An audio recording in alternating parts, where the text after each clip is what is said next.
Thank you for joining me on this snowy afternoon for most of us. It was neat to see some of your names popping up there in the chat. I won't be able to see you in the chat live feed. We had to do some strategic changing with the technology because my campus closed this morning. So I'm broadcasting to you live from my living room. So I can't see the chat, but Kelly's going to keep you posted on what you guys might have to say as I go through my material. So, and thank you for that very nice introduction, Kelly. I'm really excited we're here to talk. I don't know how exciting accreditation information can be, but we'll do our best. I'm really hoping that we have a good discussion about it. I am not addicted to the sound of my own voice, so I would really like for you guys to jump in with questions whenever we hit a point in the material that you would like to ask a question.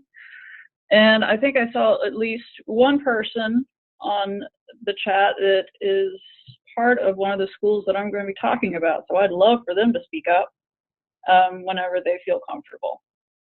Let's get started on our topic. So this was my dissertation research, but it's really cool, and I'm really excited to hear from some of you because a lot of the research that I did was just through the data. You know, I only did an IRB level 1 project, so I didn't get to talk to people. This is also an opportunity for me to talk to folks and hear some insights into their involvement with the process. Okay. Well, to give you a little more background on me, because it's a lot to talk about myself, I moved into librarianship a little over 10 years ago after doing something completely different with my 20s. And at that time, a lot of people were moving into librarianship as a second career. I remember going through my MLS program with a lot of teachers. So that put me in the job market in 2007 during that big economic downturn, and it took a long time and a long, hard search for me to finally land a job. And it was with a national education company, which I was going to leave unnamed, but I'll go ahead and tell you. You know, I was with ITT Tech, and they had just opened a campus in High Point, North Carolina. And it took me a while to get my footing, but I learned a couple of things during my 5 years there.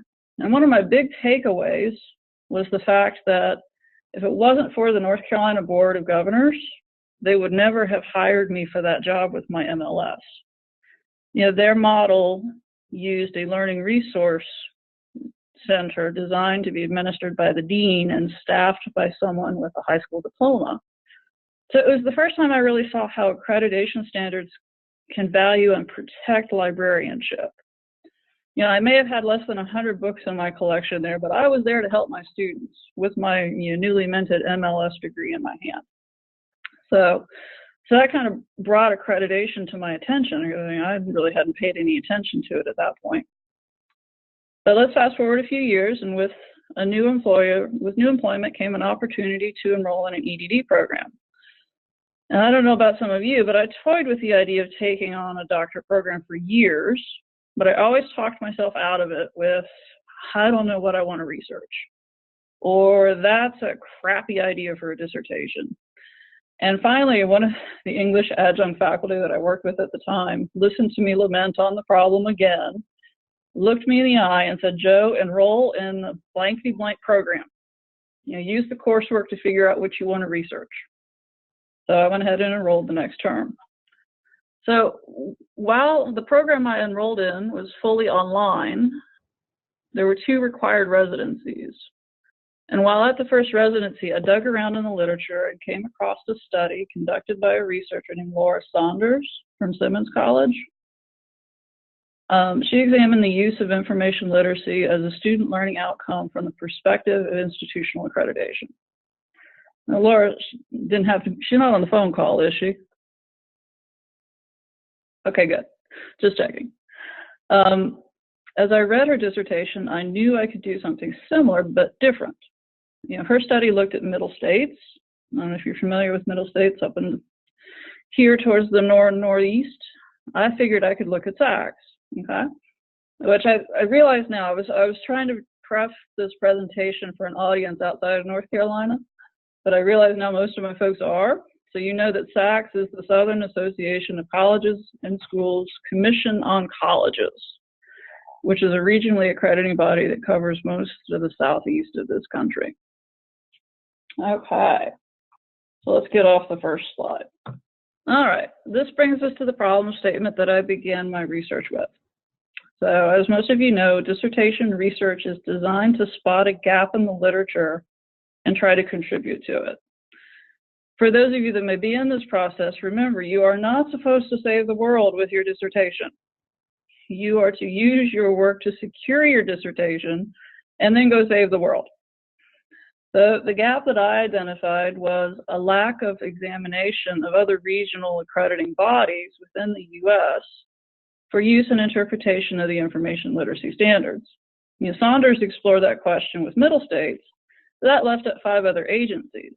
So I was working in North Carolina at the time, and I was part of my campus's executive and QEP committees. So SACS seems like an obvious choice for my research.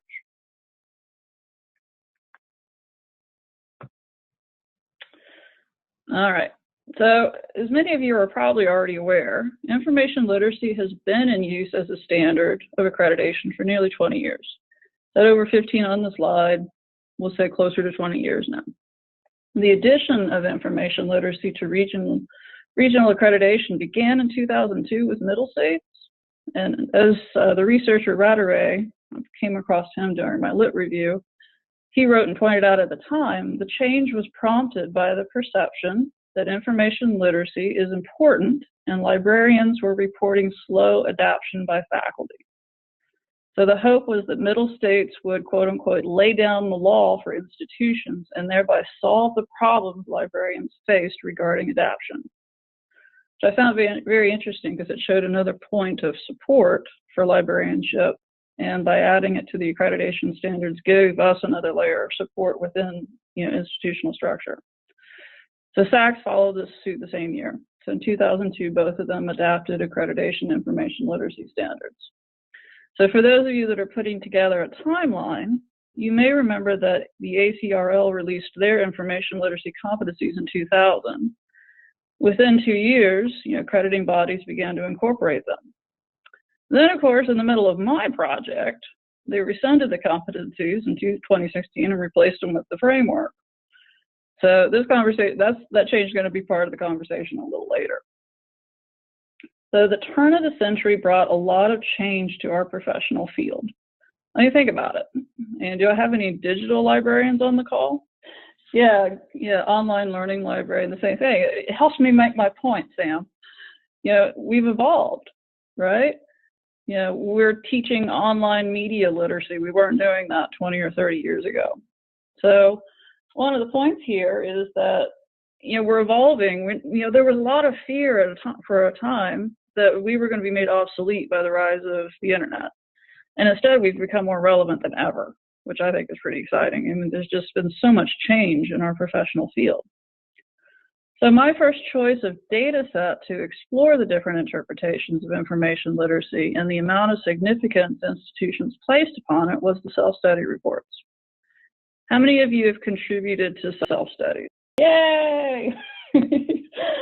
We won't use the word torture, right, when it comes to what it took to compile your part? Okay. So, essentially, as you well know, it's a document that all accredited schools must compile, typically on a 10-year cycle, where they lay out their compliance with each and every standard. And then they have to submit to SACS. So I petitioned SACS for access to the self-study data for my prescribed data set, and just for those standards, just for the 3 standards that directly address librarianship.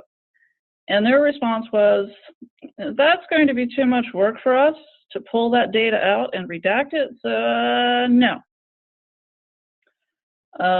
So again, for those of you pursuing your doctorates or thinking about it, no is a word you may hear often. That's when you have to get creative. So that's when I turned to the QEP data. So yeah, I put this slide in for those of us that are outside of North Carolina. For those of you that are very familiar with it, then this is just going to be a review. But, what is a QEP? So some of you that are outside of the SACS system may ask that question. Colleges and universities accredited by SACS are required to submit a 5-year plan that, well, let's look at the definition. So it's a locally developed proposal that includes a process identifying key issues from emerging institutional assessment, that focuses on learning outcomes and/or the environment supporting student learning and accomplishing the mission of the institution, demonstrates institutional capability for the initiation, implementation, and completion of the QEP, includes broad-based involvement of institutional constituencies in the development and proposed implementation of the QEP, and identifies goals and a plan to assess their achievement. I have to wonder if there was a lawyer involved, because that's awfully wordy, whoever put that together. So, it's basically continuing ed for higher ed. You know, schools that are involved in the QEP process are showing continuing commitment and quest for the pursuit of excellence and what they offer to their students. And quite a few schools use the QEP to launch a new initiative or try a new plan to, or program to see if they can improve the student experience at their campus or within their system. So I think most people from North Carolina have indicated that they're involved with their QEP in some way. Any of you know where you are in the cycle? So lots of different points of experience with the process. So some of you experience from beginning to end, some are just getting started, some are wiping your brow and glad to be done. I wish we could actually have a phone conversation, because that would be really interesting to hear more about your different experiences. But I turn to the QEP plans for my data for a couple of reasons. If a school is willing to use a topic for its QEP, to me, that suggests that they think it's valuable and important, and maybe it's a gap in the learning of their particular student body that they're trying to fill. So if they chose information literacy as their QEP plan, to me that just implies value and importance, that they think it's an important topic. Second, many schools make their QEPs publicly available even though they're not required to do so.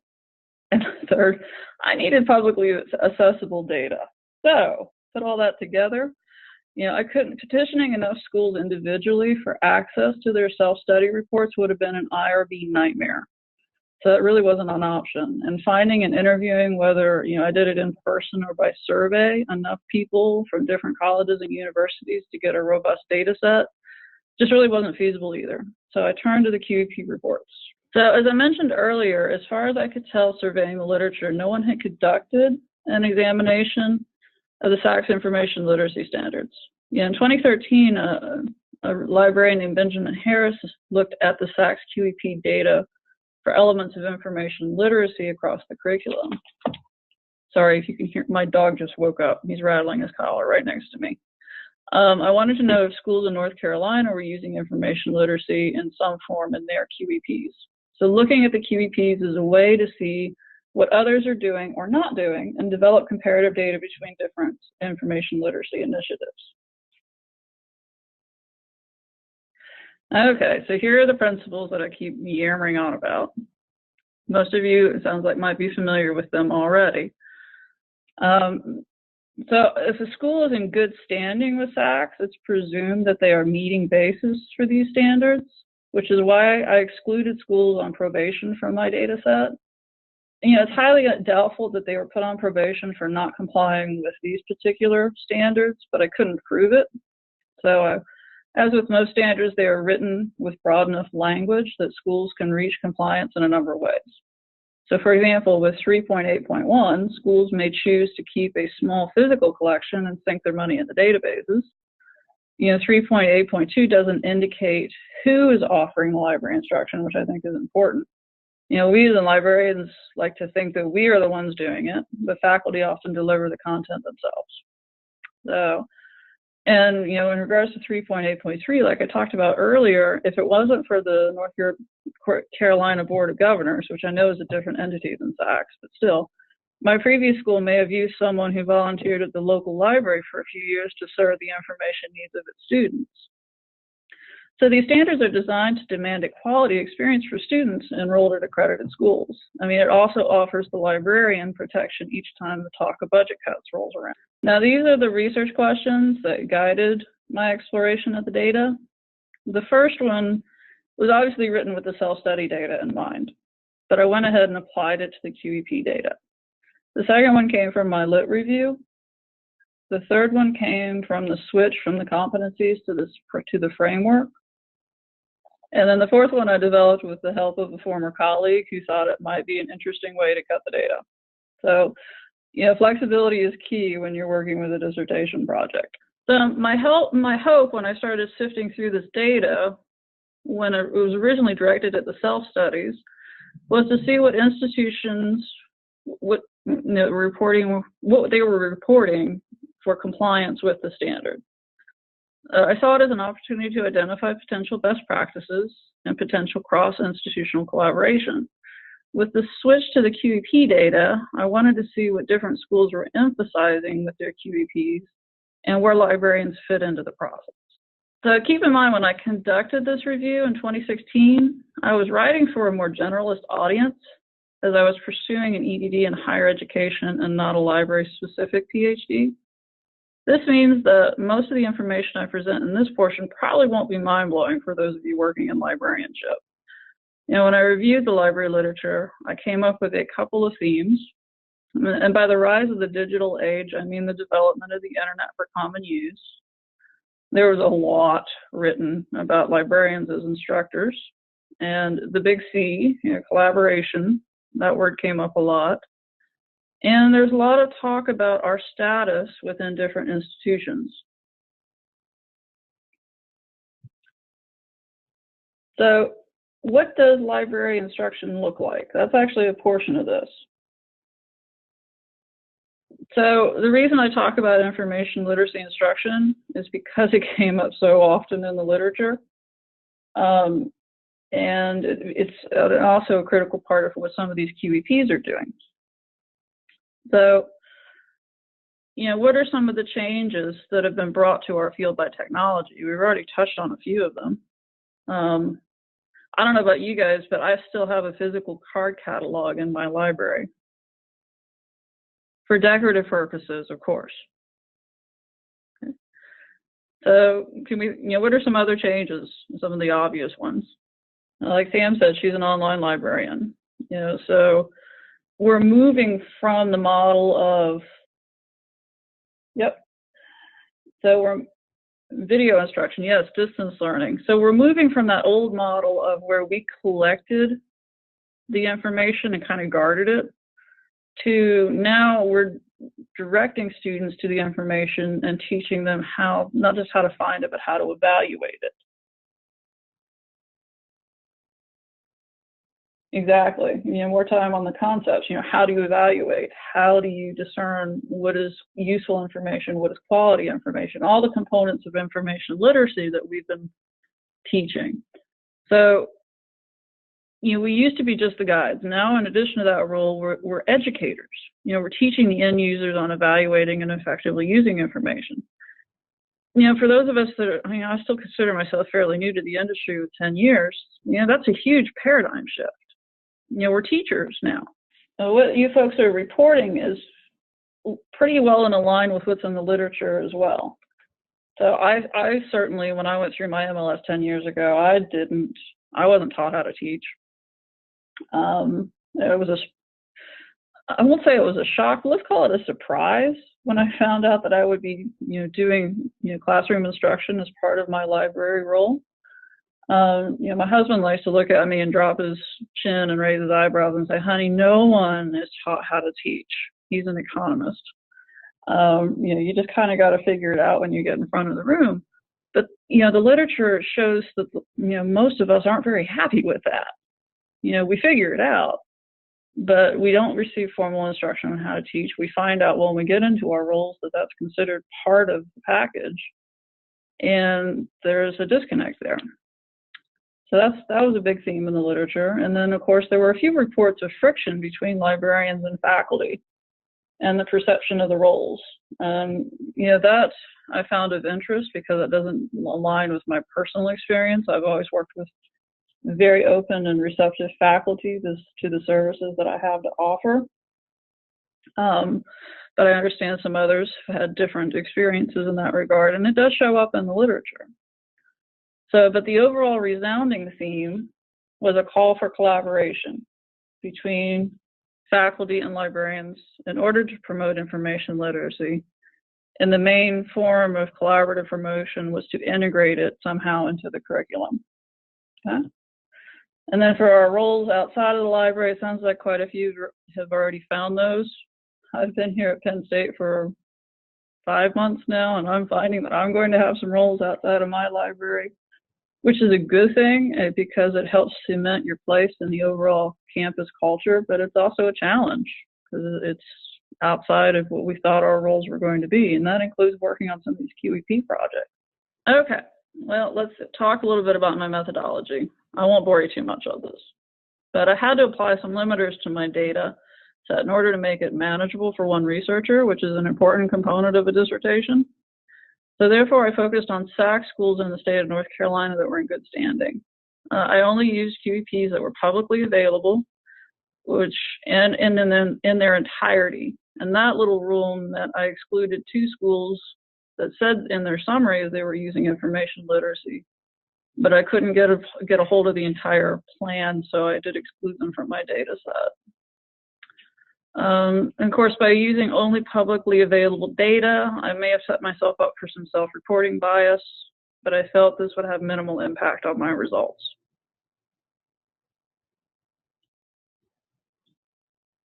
Okay. So to gather my reports, I went to the SACS website for a list of accredited schools in North Carolina, and then I systematically went to each of their websites and ran a search for QEP or Quality Enhancement Plan or SACS, or I dug around until I was satisfied that they didn't make it available. But if I found a plan, then I downloaded it, I skimmed it, and then I entered it into Navivo. And learning how to use Navivo was a good chunk of my education in this dissertation project. I mean, this was a qualitative study. I guess I should have mentioned that at the beginning. I didn't slice my data quantitatively. I was looking for a qualitative report by doing thematic analysis. I don't have any familiarity with Atlas, so I'm not sure, Sam, whether or not it compares. But I know I did a lot of reading, because most of these reports are about 80 to 120 pages. So it was a lot of skimming, and then I used Navivo to try to help tease out. I started with a content analysis. I'm getting a little ahead of myself, but I wanted to tease out the themes, and Navivo was a good tool for that. And I would search the school site until I was confident it was gone. I was operating under an IRB level 1. So I couldn't call people, I couldn't reach out, there could be no hint of human subjects. So that meant I stuck with the public data. And so after I finally got it all put into Navivo, and Navivo and I had started to form a relationship, I ran a word frequency count just to establish a starting point for nodes. And then after that, it was a lot of crawling through the reports and manually coding data to nodes. So this is the word cloud image that Navivo kindly generated for me just to conceptualize some of the things that I've been talking about. I mean, there's nothing earth-shattering here. I mean, QEP reports should be focused on students and faculty and QEP. To answer your question, Esther, I only got IRB approval from my institution. If I had gone, the reason I first tried to seek the data from SACS is because that would have meant one IRB, approval institution on the other end, and they would have been a rich source of the data. I was told after SACS told me no, that if I went to each individual institution and solicited data, that would require an IRB application for each one. So I ended up with 43 in my data set. That would have been a lot. So that's why I chose to go the public data route. Okay. Does that answer your question? So, when you look at the word cloud, I mean, you can, the word information does show up. Literacy doesn't. That doesn't mean they weren't in there. Doesn't mean information was paired as literacy. It could have been used in different ways. Research does show up in the cloud, which is good. But this was just kind of a place for me to start and try to figure out how I wanted to develop my notes. Okay, so this is where it starts to get a little interesting. Maybe I'm like totally nerding out on you guys by saying that, but we are all librarians here. So of the 43 plans in my data set, only 3 selected information literacy as their QEP topic. It was 24 that used critical thinking, which could be easily argued contains an element of information literacy, but it wasn't the primary focus of the plan. One thing I didn't mention when discussing my lit review is that within the emerging role of librarian as educator, there were quite a few lively discussions about information delivery modules or models, the types, their efficacy, and assessment. And assessment is a critical component of any QEP plan or self-study. Accreditors want some sort of proof that schools are moving the needle on an initiative or meeting basis regarding the standards. And traditionally, assessment data is presented in some quantitative form. That's how the standards are written. We have 100,000 books. We have 10 MLS librarians, et cetera. So assessing learning is a bit harder to quantify, especially from a constructivist viewpoint. I know I'm starting to delve into theory here, but I imagine you guys have been exposed to constructivist thinking at this point. It's very popular right now. So you have these QEPs, which typically focus on soft skill development, which lend themselves to constructivist thinking or transformative learning. Yet they must satisfy these standards that are written from more of a metric-driven standpoint. So this is something I wasn't really looking for when I conducted my research, but it became evident when my results were juxtaposed with the lit review. To me, it highlights what happens when 2 paradigms collide. So, bridges have been built, such as SACS, which is an attempt to quantify, like pre and post test results. But there doesn't seem to be one satisfactory answer to the problem, which I find interesting. So, of the 3 plans that used information literacy as their topic, librarians were involved in the project, and the word collaboration came up again. But we're going to talk a little bit further about assessment, and I'd like to hear your input as well as to the assessments that were developed in order to satisfy the standards and whether or not the standards need to be updated based on the shift in how we're assessing folks. I know, a whole lot to unpack, but we'll get there.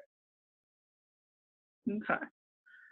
So this is one of my research questions and what I found when I applied it to the data set. So the short answer is, for question number 1, I still don't know. It wasn't a question that lent itself well to the data set, but learning that librarians are involved in some of the QEP projects shows that they are valued as information specialists and used accordingly. Looking at the 3 plans that used information literacy as their topic, one had 3 librarians directly involved as committee members. One had a librarian involved in instructional design and assessment, and one used input from their librarians, but none of them served directly on the committee. So I think I saw at least one person show up on the list from one of these 3 schools. I'm talking about North Carolina Wesleyan, Greensboro College, and Forsyth Tech. So Forsyth Tech, they used their QEP to highlight information literacy, but they did that by developing a teaching and learning center. So my understanding is, Greensboro College and NC Wesleyan, they're using their QEPs to develop and integrate information literacy instruction into existing curriculum. Forsyth Tech created or will create a teaching and learning center for students and faculty to use, along with creating smart classrooms.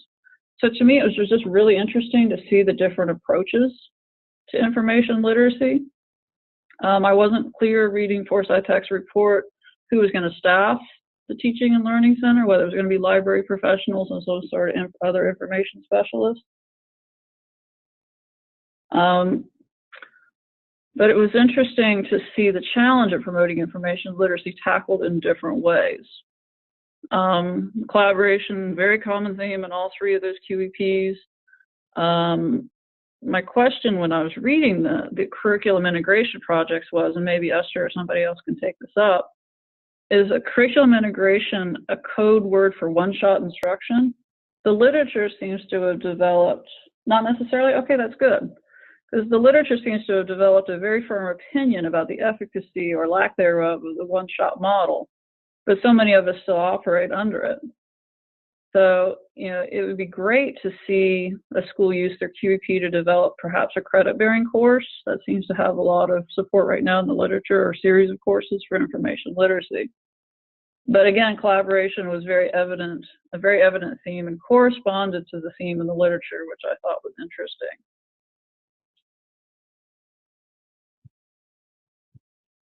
All right, let me see if I can speed things up a little bit, because not everybody finds this quite as fascinating as I do. Oh, e-learning, that's an interesting component to it, yeah.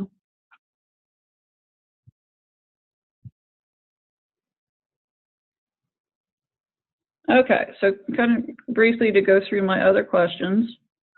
Again, only 3 schools used information literacy as their QEP. I didn't do a historical perspective on it, but the one-shot model seemed to be kind of common, and that collaboration was the key to any sort of integration into the curriculum. The collaboration with the faculty was extremely important. So does the treatment of information literacy suggest standards need to be updated? Yeah. Again, I didn't do a historical comparison, but when Harris looked at the summaries in 2013, he identified 58% of the proposals contained some element of information literacy, and I only got to 33%. So it's not exactly fair to do an apple-to-apple comparison to what he did and I did, but it is interesting, I think, to see that a decline in that percentage. So there's a possibility that information literacy is quote-unquote peaked as a fad, and schools are moving on to other topics. I think awareness of this drift is an opportunity for us to bring newfound fervor to our advocacy. I mean, I see it as a call to action, and we have plenty of data to work with to support our cause. Whether we want to use the framework, we want to use the fake news, media literacy phenomenon, there are so many different reasons to advocate for information literacy in higher ed, and that's just scratching the surface. All right, and then the last question, the short answer is no. Dissertation research isn't always sexy. Sometimes you find out in the end that you asked a dumb question and your committee let you get away with it. I will say it seems that an R1 school is more likely to make their plan publicly available. But that could just simply have to do with the staff and resources in order to get it up online. So, self-reporting bias should be considered in the data analysis, but overall, no matter what the topic was, writing, math, online learning, global citizenry, job skills, all have some element of critical thinking and soft skill acquisition. So the data, as I sliced and diced it, suggests that librarians do have active roles in the QEPs at many institutions in the state of North Carolina. Their active participation in their QEP supports the use of information literacy as a standard. The other 3 QEPs that used information literacy as their focus all advocated for collaboration between faculty and librarians to create curriculum that enhances the student information literacy skills. They went about it in different ways, from the freshman seminar to integration across the entire curriculum to the teaching and learning center. I know Penn State is in the process of completely revamping their gen ed courses, and the librarians here are using that as an opportunity to jump in and be part of the conversation and integrate more information literacy into the gen ed curriculum. As universities are moving away from information literacy as a focus, revision of the standards might help bring it back to the forefront. And then, align the standards with some of the assessments that have been developed that are better at reflecting the outcomes or the learnings of the students as they go through these soft skills. Okay? And there's no evidence in the data to suggest that there is a difference between classifications and how they use and interpret the information literacy standard. All right, well, I can't get away from this topic without opening it up to a brief discussion, if you guys want, about the competencies to the framework. I was about 3/4 of the way through my lit review when that change hit the news. And I remember, writing to my chair and saying, is this going to make a difference? And she shrugged and said, maybe. So we're into year 2 of working underneath the framework. And I think the framework was a step in the right direction. I'm not sure if there are differing opinions out there in Zoom land. But so many of the standards, the accreditation standards that we currently function under are aligned with the original literacy competencies from 2000. I think it's a fair question to say accrediting agencies should go back and revisit what they've written and see if they need to be realigned with the framework. But I do think it is something that we as librarians can use in our advocacy for our roles within the university, and our value that we offer to our universities, and that realigning the accreditation standards with the framework would again help bring into alignment what we're producing in regards to assessment and student learning outcomes and the way we are assessing those outcomes with a new standard, if that makes any sense.